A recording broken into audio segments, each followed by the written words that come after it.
Hi, everybody. It's me, Patricia Cori, the day after my anguished message to you regarding the murder, and I will call it only that, of Kirsten W. If you're watching this on YouTube, I didn't post it. It was a post on Facebook.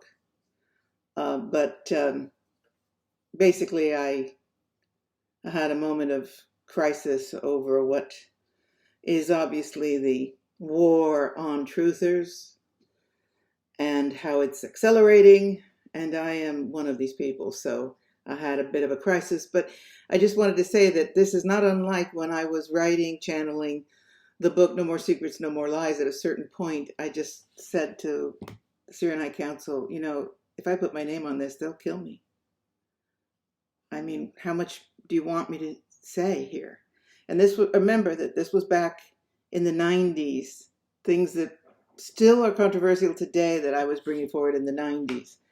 And I heard them say to me, let us know when you're out of fear.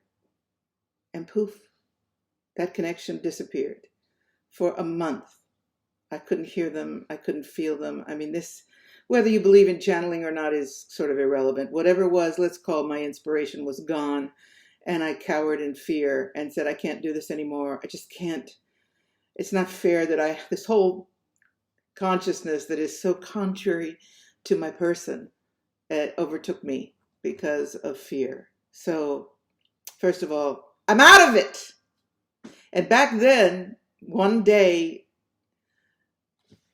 the cabal did something else that I couldn't believe, and I just said, damn you, I'm back. And poof, back came the voices of the Syrian High Council, and the book roared to completion. And that sort of happened to me yesterday. I was like, what's the point here? I mean, is it worth dying for to write my new book, which is called Hacking the God Code, the War to Steal the Human Soul? Try to imagine what I'm writing. And I had a little bit of that kind of a moment, but this time it lasted not even a day, and I'm back. So I just wanted to talk today about what it means to be out in the front lines and how important it is that we stand together. I see so much bickering. I keep talking about this, the bickering, I just saw an interview where somebody who claims to have intel was interviewing somebody else that claimed to have intel. And in the end, the intel that one of the people was quoting was somebody else that was quoting intel. In other words, third-party intel. And I'm just sick of it. I'm just sick of it. So, just so that you know, I'm calling you all to face fear. I faced it yesterday. It wasn't only fear, it was hopelessness, a momentary sense of hopelessness, like they have the power to take us out. I've been zapped. Look, in the last few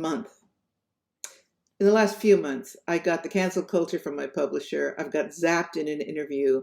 I've gotten bowled over, knocked over by energy. I don't talk about it much because I do not do victim consciousness. I've had interviews taken down. I've had a strike against me on YouTube. This is common fare for people who are in the front line. And I asked myself, is it really worth to die to get more information out to the people? And the answer, resounding answer, is you bet your ass it is. You bet your ass. If I'm here and can help one person raise their sword of light against the darkness, then that's my mission. Always has been, always will be. So thank you to all the people who wrote me such beautiful messages. There are so many, I don't think I can answer them all personally, but I want you to know that you're my tribe, and that if I appeal to you like I did yesterday, it's because I need you. And when you write and you say you need me, I needed you yesterday and you were there. So thanks for that. As you can see, I'm back in my power. You could tell by my just my energy. Yesterday was just, I couldn't believe this person was taken out so clearly. And my message to you is, damn it, people, stay out of the hospitals. Yesterday I went into town and I couldn't believe, again, the people walking around outside. I mean, for a while it was pretty mellow here, but everybody was walking around the mask on outside. There was a line outside the gym where people were lined up to take their, for the moment, voluntary tests. And friends of mine appeared. We met at a cafe and they appeared in their masks. And I said, "Why are you wearing this mask? It's outdoors." "Oh, germs." It is a huge battle here that we're fighting, because we're fighting on all fronts. We're not just fighting the cabal. We're fighting the sheeple. I hate to use that term, but when I see people walking around mindlessly wearing their mask, which has no importance whatsoever about combating anything resembling a germ, and when the air here is about the best you can get on the planet. I mean, I'm on an island in the middle of the Atlantic Ocean. All that wonderful negative ion energy coming off the ocean. You don't want to breathe that? You want to breathe your own toxic carbon dioxide? Please, people. Anyway, no sense getting worked up. They will do what they want to do. And I will continue to bring forward what I can. And yes, you bet your ass I will keep writing my book. And anyway, I have a contract. It has to be written. This is not something I just decided to do. I'm under contract with Inner Traditions, and this book is due to be submitted by mid-April. So I'm under the gun because the deadline is going in the middle of all this warped out time where it's Monday, then it's Friday, then it's Monday, then it's Friday. It's like, could we have a few days in between here without all this time warping so I can get this done? It's a doozy, this new book. I'll tell you what, a doozy.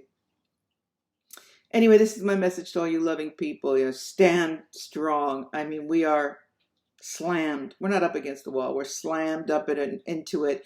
And, if it gets any more, we'll be like molecules in the cement or the wood in the wall. But we will fight to the finish. I thought the other day, my message has always been the light wins, the light wins. And then yesterday in a sad moment, I can't define it, whether it was sad or despairing or defeated, but it was very powerful. And I thought, does the light win? And inevitably, whether it wins in the context of Earth 2022 or 3 or 4, or whether in the long term, the much longer term, it resolves to the light. We are still understanding, to a large extent, a state of being finite beings and worrying about death, and which comes regardless. This is the thing. We just don't seem to think about the fact that inevitably one thing we know is that we die. So my attitude is, if I die a coward, I will have learned nothing from this life. And if I die in my courage and my truth, I will move on. Because I don't think I really want to redo this kind of struggle in another life. In fact, I really, really think I'm done. It's not an ego trip. I just think I'm done with incarnating altogether, and I'm ready to move to another plateau. This is part of the lessons we need to learn here. Do we complete them or do we bow down? So when you feel weak and they're telling you can't work anymore and they're taking your children, all this, just remember, if you bow down now, you're coming back for more. Stay strong. This is Patricia Cori signing out. And thank you for the love and the help